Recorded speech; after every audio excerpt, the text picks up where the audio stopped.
Hello, it is Friday and today I have a plan for today and the topic for this video. So what I plan to do is to really discuss a slow fashion, to check out some brands that present to be a slow fashion at the mid-range price and what's the quality of the clothes. So what I'm heading to London now to check out of some of these brands before dropping the parcel, and just to talk about what it means slow fashion and if slow fashion has a positive impact on our environment. And yeah, so I will take you with me to have a look on some of these brands and we can discuss along the way.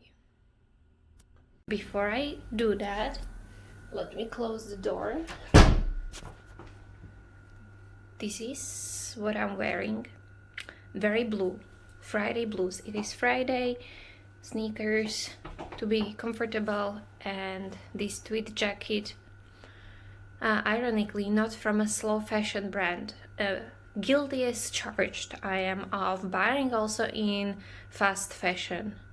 Nobody makes, I think, the transition from 0 to 100, but trying to be more and more conscious about what fast fashion brands are doing to our environment. And I think that's the point also of the video, just to go and see the quality of the clothes that, slow fashion brands are doing and how we can improve. So I'm grabbing my bag and we're heading to London. Let's go. Well, as you probably know, while I'll be walking, I'll be talking. There's a huge impact of the fashion and the plastic on our oceans, and especially this garbage patch that it is between Hawaii and around Hawaii, which has a size of 3 times France.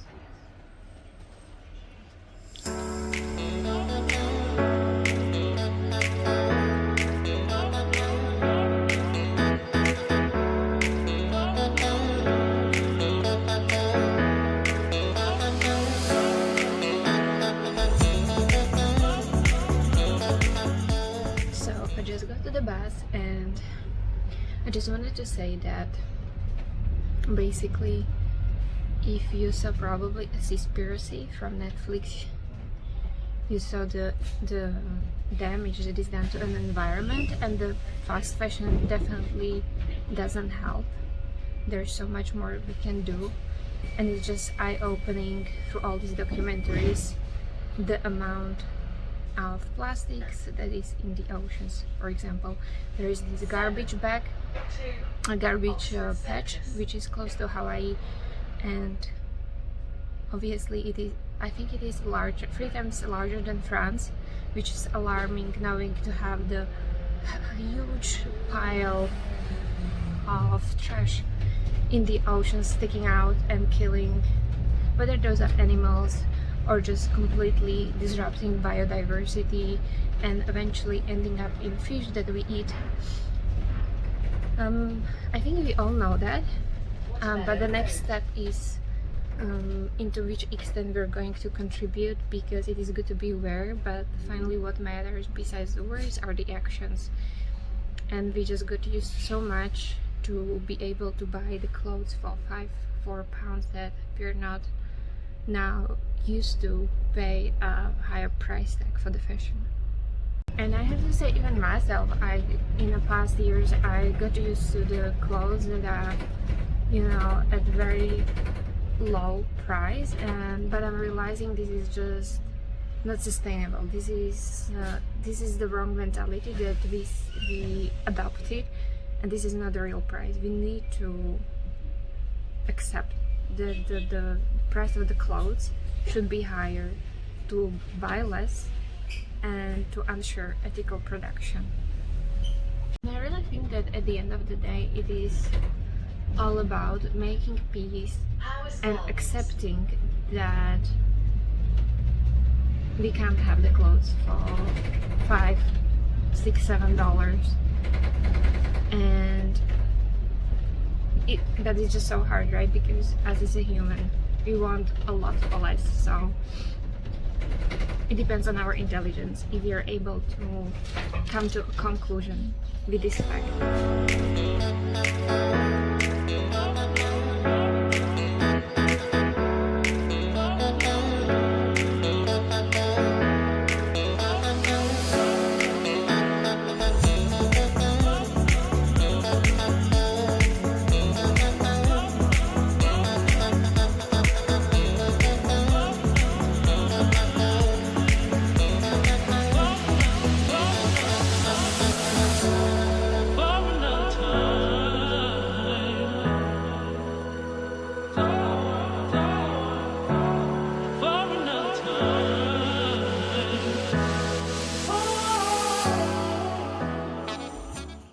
Now I arrived at the second largest department store in the UK, very famous with couple of levels, called Selfridges. It is the second largest after Harrods. It has couple of levels with a lot of luxury brands and slow fashion brands. It is owned by a Canadian group, and the first time this store opened in 1909. I'm coming to the first floor and I'm already checking out some pieces of slow fashion brands and designer brands. I'm curious what is the price tag for this shirt, and it was £295. Fabric felt very artificial, nothing natural. I wasn't impressed by this one, and this vest was also not the best quality. They had it in yellow but not more colors. Those brands are very known for limited pieces, very curated pieces, and the price was even higher, £350. I am moving forward, going around and checking out some dresses and knits, and I see this knit which is not 100% wool knit, and it is definitely not handmade. Looking at the price, and it is at £360. Then I found this little number, which was pretty unique. I look at the price and it was at £450. The design was pretty interesting. This is what I like about slow fashion, that you find a lot of unique pieces, and most likely it will make you keep it for much longer than a fast fashion. I'm going around and looking at all these brands, and what slow fashion really means is that we focus more on the quality than a quantity.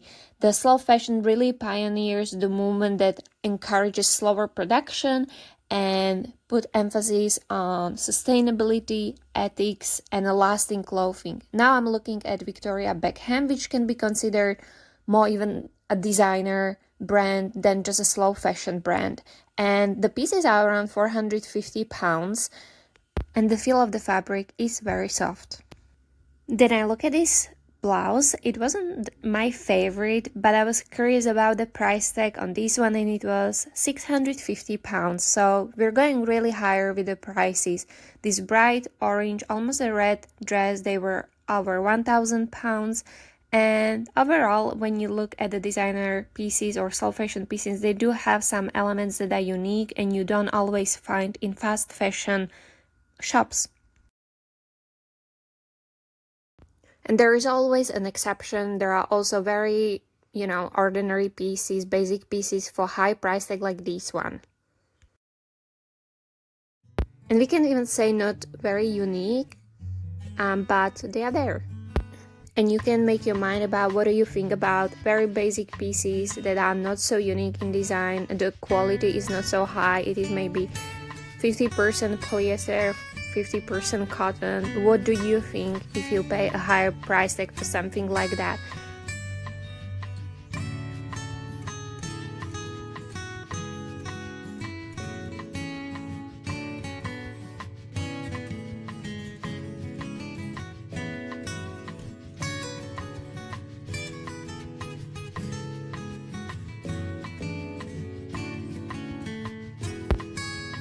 I discovered this one, silky blouse, and when I checked the tag, it was £295 and the composition was 100% silk. The same for this one, they were very good quality. This little number was at £375. The color was very on trend, cream, and then when I checked the composition of this one, it was 22% wool and 28% cashmere.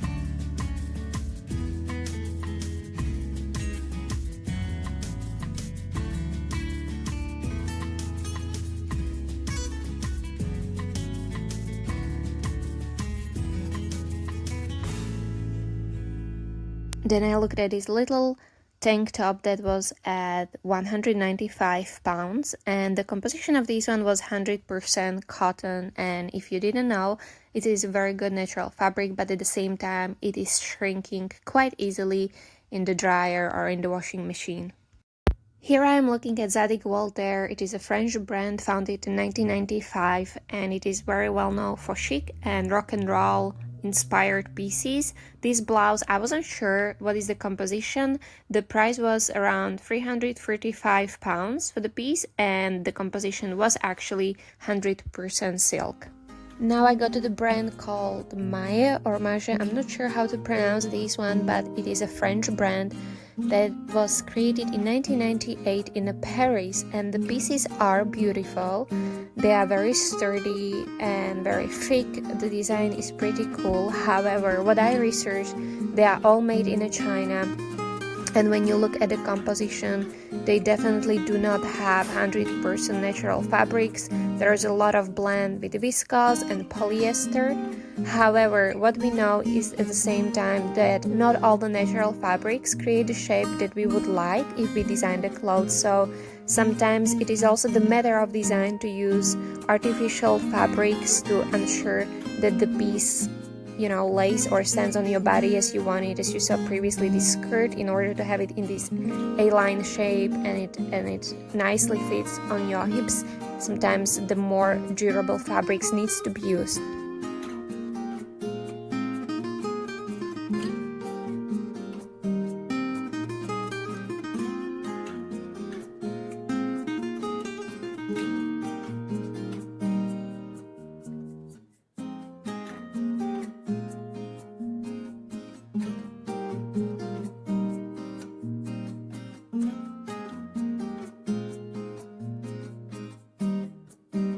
And just to add, the designer often see the clothing as an art, and they try to create these amazing pieces, as you see now, with a lot of details, different shapes.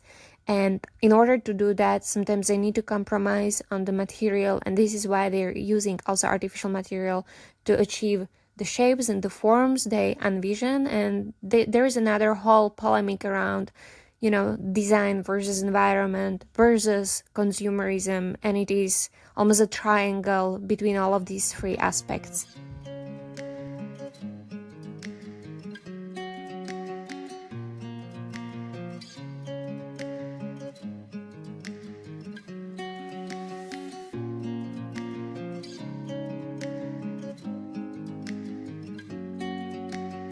I never heard about this brand, but it was pretty unique. The design and the fabric felt very natural, and when I looked at the tag, I saw it was made in Spain, and actually it was the first brand that I saw in Selfridges that was made elsewhere than in China.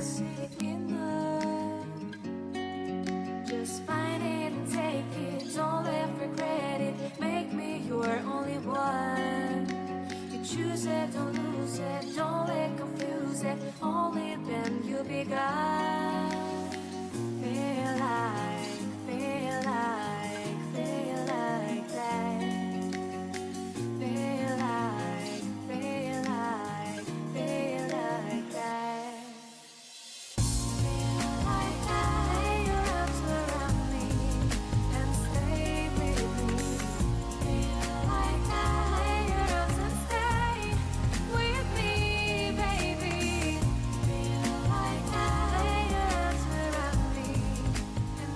I went around the floor and saw a couple of other brands there, and to be very honest, they didn't really impress me, neither with the fabric or the design. It was pretty ordinary.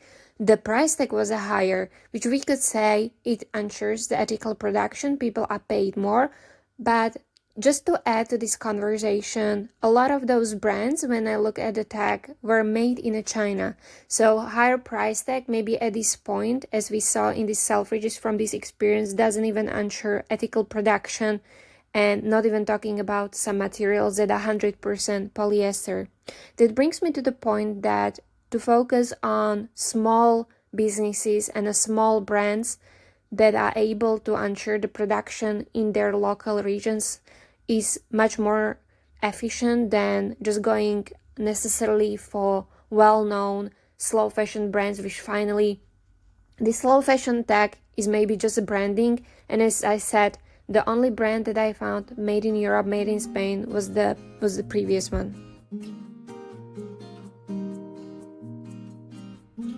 It is another day. I finished in Selfridges. My phone basically died. It completely ran out of the battery. But nevertheless, I started to feel quite dizzy between all this clothing and artificial light and with the mask on my face.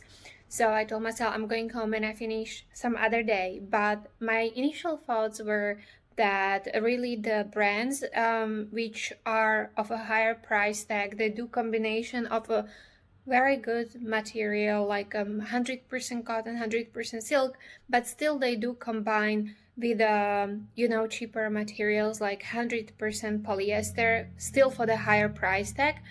But the point is, rather than now judging just the material, which can be also the issue and is issue for the environment, it is really also about bringing the higher price tag, reduce amount of the clothing that we buy, and that is, I think, already a good point for that matter. And I'm still planning to run through a couple of more shops, maybe even a vintage shops, just to see and compare what you can get there. Thrifting and secondhand shopping has become definitely very popular in recent years. Also, I wanted to say there is really, like I read on in the news, that there is almost this movement going against fast fashion, calling themselves slow fashion, and advocating for more sustainable, if you can say that, way of thinking. So I read the news recently. One second. So what I was saying and I wanted to show you is that the fast fashion and especially industry, you see the comparison of CO2 consumption in comparison to flights, airline industry and maritime transport, which is a double. I will be heading out soon, very soon, but it's just super cold outside. We're still wearing jackets and it started to rain recently, so it takes me time to get out, but I will take you with me to explore around and just again to discuss. Let me know, what do you think about slow fashion and fast fashion, and what are the steps forward? It is just interesting to see what the market offers, and also just to see if there are a lot of people shopping in those brands or in the thrift stores. So there were quite a few people in Selfridges, but I understand that a lot of people are doing shopping online, so it is hard to judge.